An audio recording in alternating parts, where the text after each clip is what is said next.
All right, everyone. So again, it's Sue Tetzloff here with you from Capstone Leadership Solutions. And today our topic is about what do we do about that negative response we may get when we try to create a positive change in an organization. Okay. So we know that it does happen. And, the real reason why it happens is, unfortunately, quite simply, that we're dealing with humans. So it is a pretty normal human response to change that some sort of emotion will be evoked because of the announcement or the introduction or the teaching on a change, right? So it's a really normal human response to change is some sort of emotion. And sometimes that emotion isn't joy or hope or excitement. Sometimes that is things like fear or confusion or concern, and you can put them into maybe two buckets of emotional responses, some of which are really positive to the change or some of which are maybe perceived as negative towards the change. So that's just normal human stuff. So why is that? Well, really it's about the fact that, through life we have experienced change in so many different ways. Sometimes it's been thrust upon us, sometimes it's been by choice. But, and sometimes it's turned out good and sometimes it's turned out bad. So we come to each change. Every single individual who comes to a change comes to that change, no matter how simple or easy it may seem to be. They come to that change with all of this history and this baggage about their experiences related to change. Okay. And the other thing about humans that we know is that there's this real desire to kind of have this, routine or habit or comfortableness with how we currently do things. I mean, that's really something that as humans we like. We like things to kind of be the same and predictable. And so anytime that's disrupted in any way, it again can evoke this normal human response that's either good or bad or positive or negative, and on a whole spectrum of that, okay? So as we're working with organizations that are trying to create positive change across a large group of people, what they're going to be faced with is this human response to change, okay? So no matter how great the solution is, how well intended it is, how well, thought out it is, how well orchestrated it is and taught on and all of those things, you're still going to bump up against this normal human response and emotion. So those of you that know our work well, especially those of you in our partner organizations, you're familiar with the 7 barriers to change that we teach on in our partner organizations. And one body of knowledge that really supports how we recognize and overcome those barriers is Everett Rogers' work on the diffusion of innovations.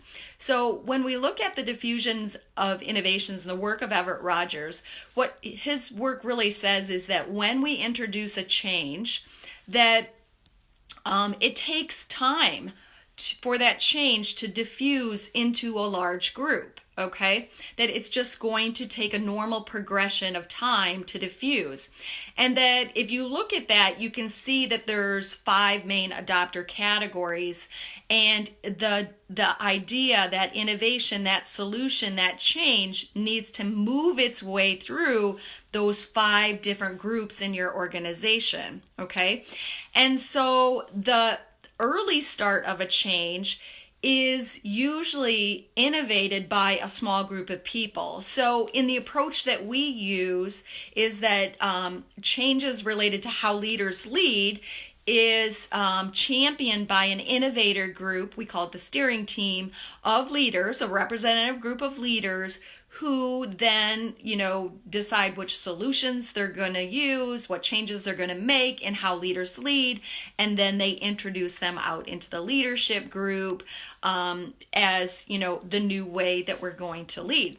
We do the same thing with employees. We take employee groups and we take a representative sample of employees and we put them into teams, employee-driven teams, and they get to innovate the changes for employees. So changes like, the positive communication standards, service recovery, the nursing bundle, things like that, that it's the actual do it with them, not to them approach where they're part of innovating the change. Well, that's the most likely group that will have a positive response to the change, right? But they're the smallest group. They're only about usually 2 to 3% of the organization is in that group. So they're likely to have the most positive response to the change because they are the innovators. They're going to be the quickest to go out and actually make the change in their work, in their day, and how they go about it, okay? So that's a really small group. And then when they bring that change out into the organization, maybe through a training event or something like that, what's going to happen is that there's going to be another small group of people that are going to positively react to that change, and they're called the early adopters, okay? And again, this is a very small group. Maybe 12 to 3% is what Everett Rogers research shows. So now we've got maybe 15, 16% of our organization that's positively, approaching this change. We're in the minority, right? So if you're in that innovation group, if you're an early adopter, if you're bringing out a change, let's say to 300 employees, now we've maybe got 15, 16% of them after we, introduce the change that are positively embracing the change, going about making the change in their work. And that's a very small group, and it's uncomfortable to be in that very small group. So now we've got the other, 84, 85% of the organization that hasn't embraced the change, okay? And each one of those people is going to have a different emotional response to the change, okay? So now we've got a large group of people who haven't decided to do it, they haven't made the change, and they all have this big question mark hanging over their head. Will I? Should I?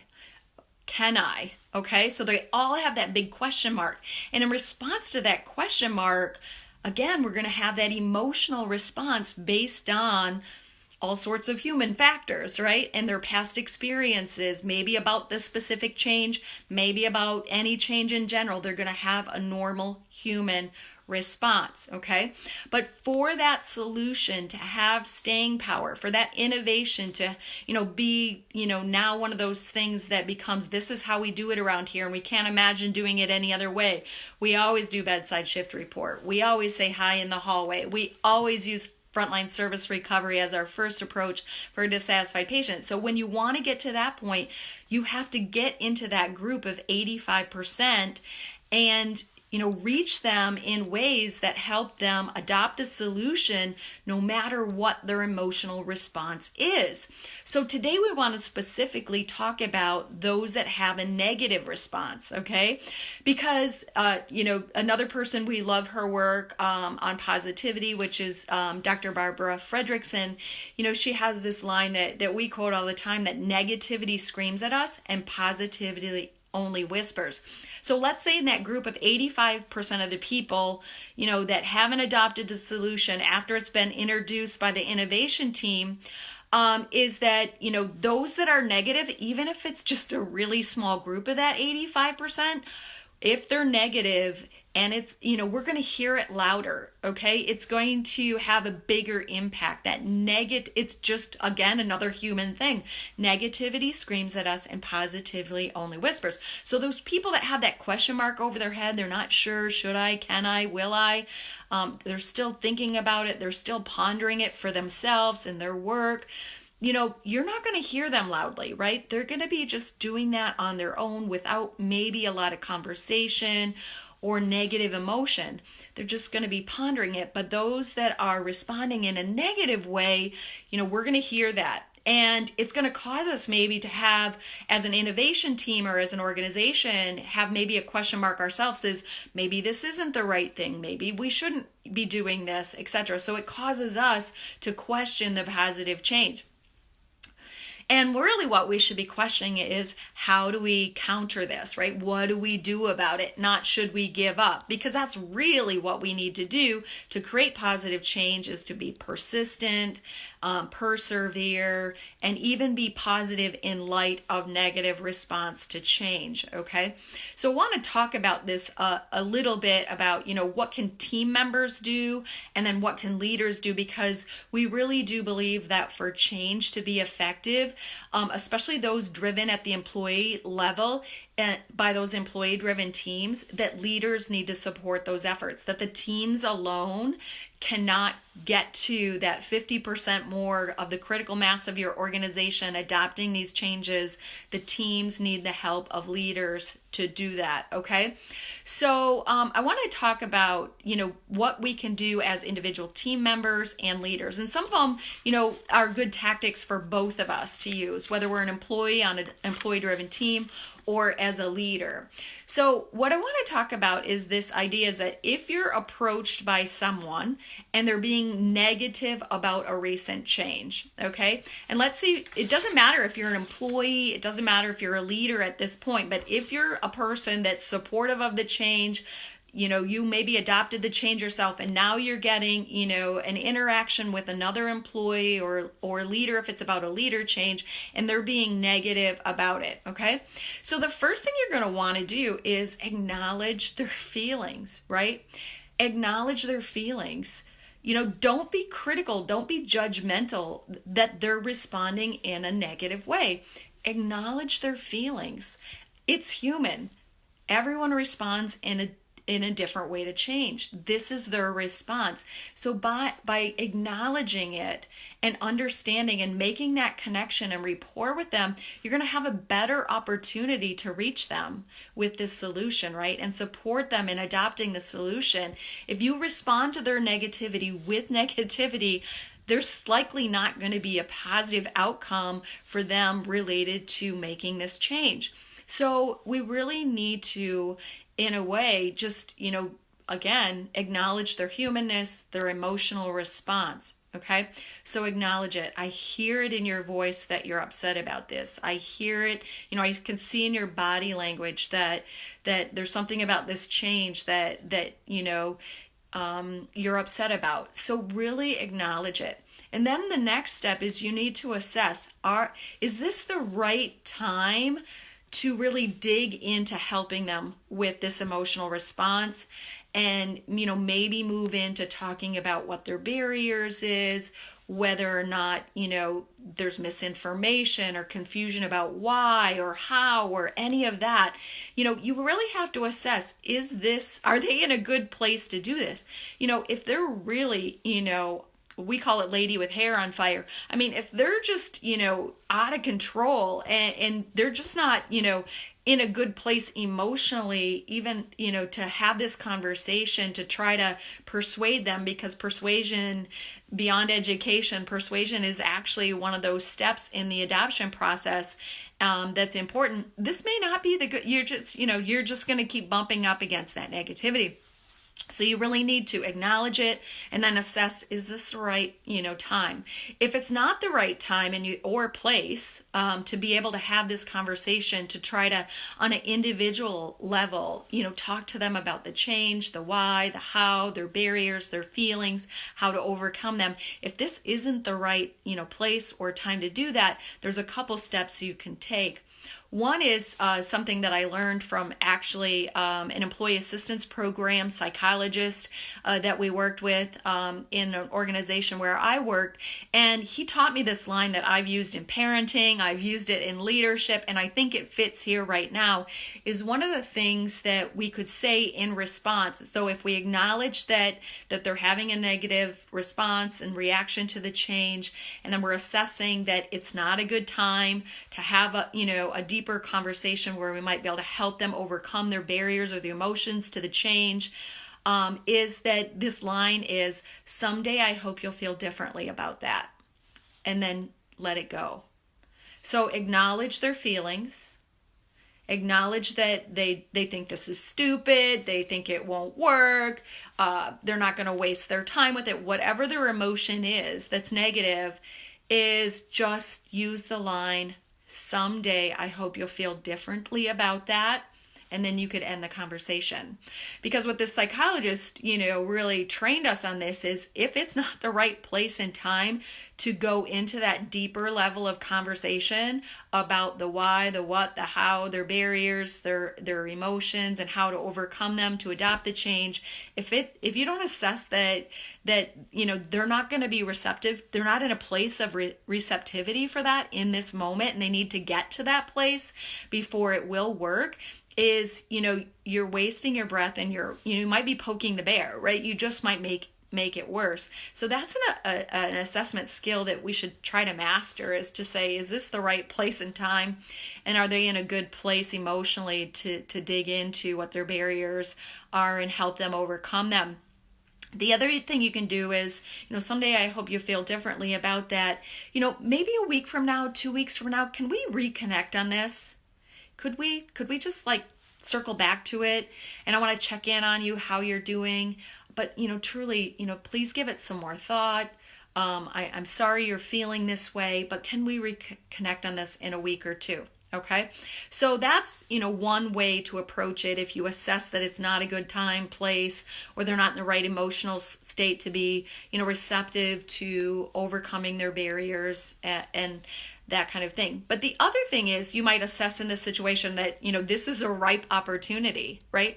That this is a ripe opportunity. I know this person, I'm connected to this person, I understand their feelings, I can see in the situation that they're really just, reaching out for that additional information, that conversation that makes this, applicable to them, and they want to, work through that. So if you assess that, then use this rich opportunity when they're coming at you with negativity to be able to, talk about, tell me what is upsetting you about this, right? Tell me what is kind of getting in your way of thinking that this won't work for you. Let me help you overcome that. Is there, are you fearful that you don't have enough knowledge to be successful at this? Are you, confused about why it's important or how to do it in your work? So this might be those rich opportunities, because a lot of times we're bringing about innovation and changes when we're introducing them into an organization. We're introducing them to a large group all at once, okay? But it's in these one-on-one powerful conversations that might start off as negative, right? It might start off with somebody coming at you and approaching you with negativity, where we can engage in a rich, personal, powerful one-on-one conversation that moves them to adopting the change, right? So that's kind of the guts of this, is that, we're going to have people that do respond negatively. And when they do, we have to think about, there's really one of two approaches. It's, we dig in with them and really help them overcome their barriers. Or number two is that, maybe it isn't the right time or place, and they do need to think about it more. They need to get into a better place, and we should circle back to them. But really hold out that hope that someday I hope you'll feel differently about that. Okay. So the other thing I wanted to mention about negativity related to positive change is that, even though we want to create a positive, proactive, results-oriented culture, is that this humanness of negativity is going to come up. And even though we want to create this positive culture, we don't want to make it seem like emotions such as negativity are not allowed in our workplace. So when people get frustrated, when they get negative, when they get fearful, when we don't want to push that down to a place that people won't talk about it, right? We want people to talk about these emotions. We cannot address them. They're normal, they're human. And if we push them down and don't allow them in the organization, what is going to happen is that people are just going to simmer with these emotions, right? And they're going to erupt in a bigger, more negative way if we don't proactively go after them or allow them. So I want to give up an example of one time when we were making a change in our organization related to bedside shift report. It was one of the last elements of the nursing bundle that we were going to implement through our nursing team. And we knew it was going to be the hardest, right? We just knew, because every time we floated the balloon about the evidence about it, we got all this negative response, and it was very loud and it was screaming at us. And we knew it was going to be one of the hardest elements of the nursing bundle to implement because there was so much loud negativity around it. But the approach that the team took on that is before they even did the initial training on the why, the what, the how of bedside shift report, they actually went out and, talked to employees in their individual departments and talked about, what are you perceiving is negative about this? What are you what negative thoughts, what barriers, what fears, they went out and they proactively harvested that information before they did the training. And I can tell you that the training was so much more different because they did that, because they specifically addressed those things in the training to a level that they never would have before. So they would have, really talked about the how and the what and, how to customize it for each department, but they wouldn't have tackled all of that with the knowledge in mind of what are the biggest concerns, what are the biggest negative responses and worries that the employees had about going there to make this change. And I know it completely changed the emphasis and the focus on about 2/3 of the training because they went out there and they heard things about, confidentiality. They heard things about, how do we say sensitive things? And I don't know exactly how to say that at the bedside. I know how to say it to my peer in privacy, but I don't know how to say that in front of the family and whatever. How do we make that work? So a lot of the things that came up in response to the proposed change and sought out proactively in advance the negative response to it led to a different approach to training and introduction of that solution. So that's one way to be proactive, is to just allow that negativity in a more constructive, proactive, earlier stage than waiting and reacting to it after the change has been introduced. Now, you're still going to have that afterwards. I'm not saying you're going to totally eliminate it. Again, the human factor is going to be there, but maybe proactively we can search out, okay? Another way that leaders can help with, being more open to understanding the emotional response to change, even if it's negative to their employees, is to also proactively ask about it and seek it out after the change has been introduced. So rounding is a great place to do that. So maybe one of your customized rounding questions could be something along the lines of, I know we all just learned about, frontline service recovery by the patient experience team at, last month's training. And so as, your leader, I want to follow up with you individually during this rounding session to ask you, what kind of feelings or thoughts are you having regarding, the idea of frontline service recovery? Are there any negative kind of feelings or reactions that you're having to that? If so, what are they, so I can help and understand what those are? Are you giving it a try? If so, is that working well for you, etc., right?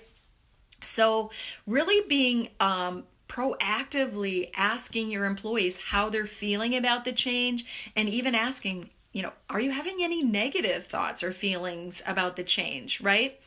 So we need to be, as leaders and employees that are leading change, we'd love every change to be embraced by, a positive, hopeful response by everyone. That's just not the reality of human nature. And again, we don't want to suppress it. So can we be proactive? Can we know how to react and understand?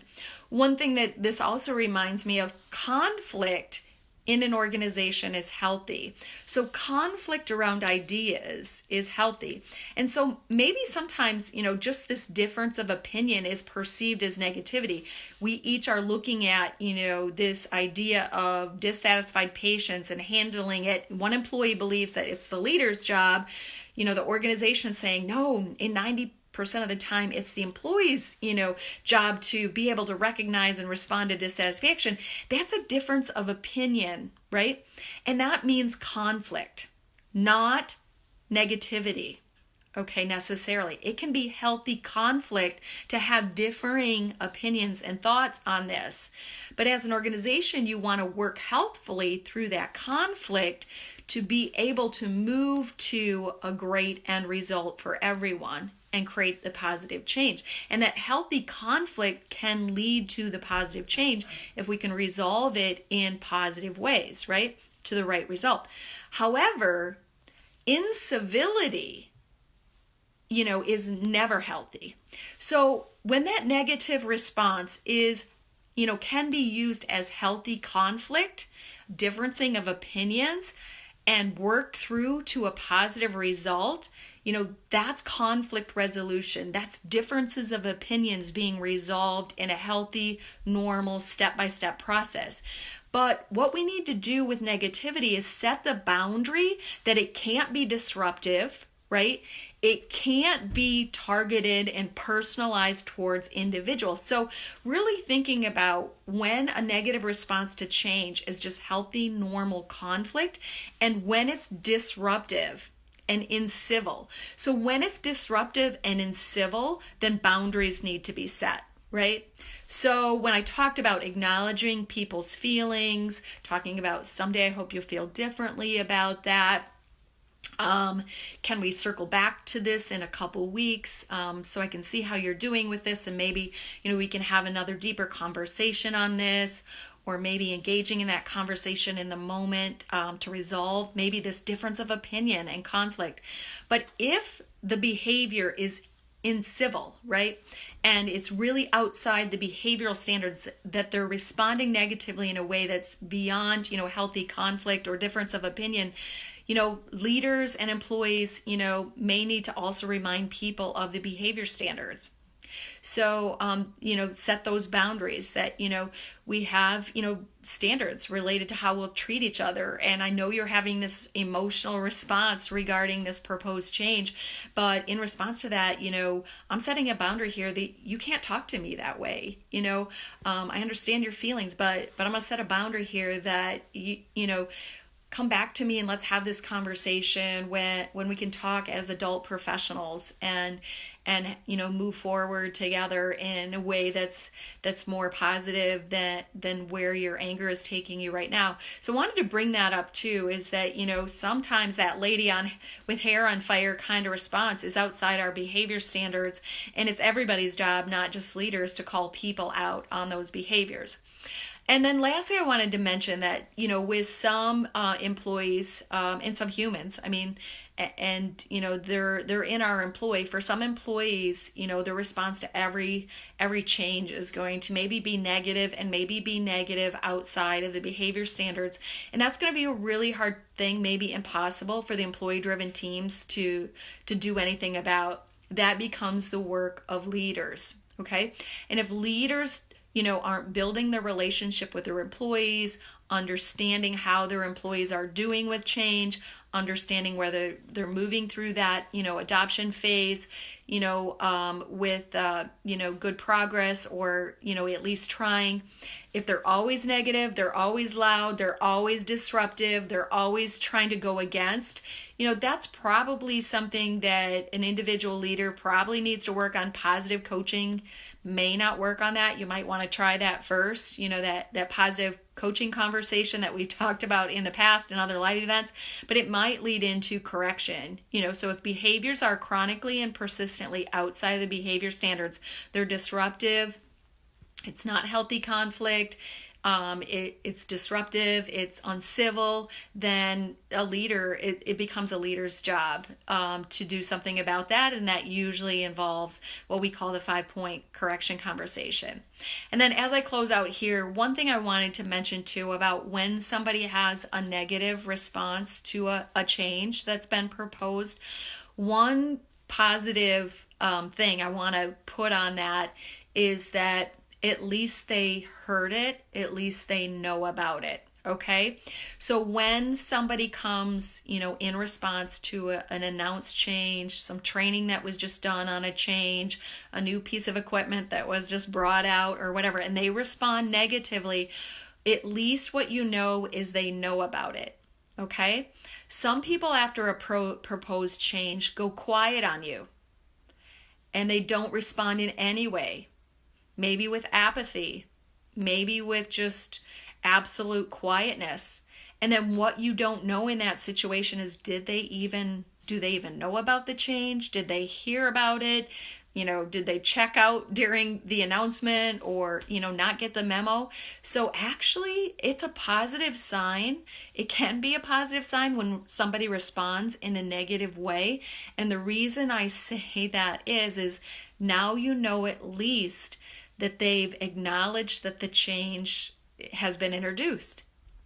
Their answer to the question mark is, I'm not happy about it, and I don't want to do it, and here's why. But at least they know about it, and that they've got that question mark dangling over their head, and right now their answer to that is no, and this is why, and it's a negative response. But sometimes at least now you can do something about it. When people are quiet, you might assume they're doing it, that they got it and they're doing it. And the fact is they possibly are in that 85% of the group that aren't doing it, okay? And eventually we need to reach them too and acknowledge that they exist. But at least with people that are responding in a negative way with this kind of emotion, they heard about the change. And that's a positive spin on that, right? So now we can do something about it. So thank you for your time today. And I hope that there's been at least a pearl or two here that will help you, whether you're an employee team member or a leader that's working in your organization to create positive change. And I think I'll do another event on this related to some more tactics, because I think there's a few more that I didn't have time for here today, that if I give it some more thought and think about some of the coaching that we've done with our partners in the past on this, I'll be able to bring out a few more tactics. So I'll probably follow up next week with one more and hit it again with some other tactics that might be helpful as you create change that sometimes is responded with negativity. So thank you all for your time, and we'll see you next time.